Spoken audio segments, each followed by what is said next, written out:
Ça va? Je sais que vous êtes beaucoup dans ce cas-là. S'il vous plaît, les parents, écoutez-moi si vous êtes là. Ne dites pas à vos enfants de jeter des choses qui leur sont précieuses parce qu'ils seront contents de voir ça, même si ça vaut pas X euros plus tard, juste ils seront contents de l'avoir. C'est un truc de collection. L'anecdote ne s'arrête pas là. Je vous ai dit, j'avais 2 classeurs. Un avec des cartes très cool et un avec mes cartes préférées. Et en fait, il y a pas longtemps, ma mère a déménagé. Du coup, elle a fait ses cartons et tout ça. Et elle m'a ramené un carton avec plein d'objets à moi dedans. Elle avait déjà fait ça il y a 2 ans. J'avais fait une vidéo où j'ouvrais un peu les objets de l'époque. Et là, en fouillant dans ce carton, je vois un petit classeur de cette taille-là avec une image de Lugia dessus et tout. Et je me dis...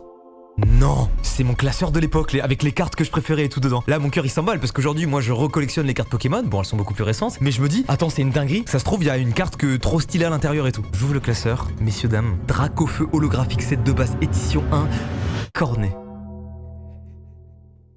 Me foutre en l'air. Donc j'ai le Dracofeu set de base holographique édition 1, ta mère la chienne. Sauf que je l'ai en mauvais état.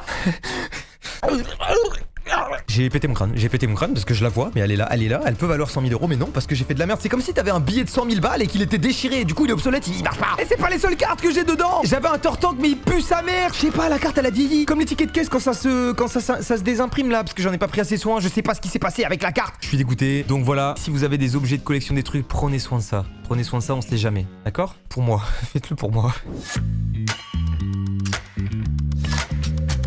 Il y a pas longtemps avec Joyka, on papote dans Angers et tout, et on se retrouve sur une place complètement vide. Mais c'est volontaire, c'était pour qu'on soit tranquille et tout, qu'on puisse discuter. J'enlève ça, j'ai trop chaud. Et donc on discute, je sais plus de quoi on parle, et on voit un premier camion de pompiers, un deuxième, un troisième. On se dit qu'est-ce qui se passe? En mode commère, on va voir. Et là, on voit de la fumée de fou et tout. On se dit qu'est-ce qui se passe? Il se passe ça.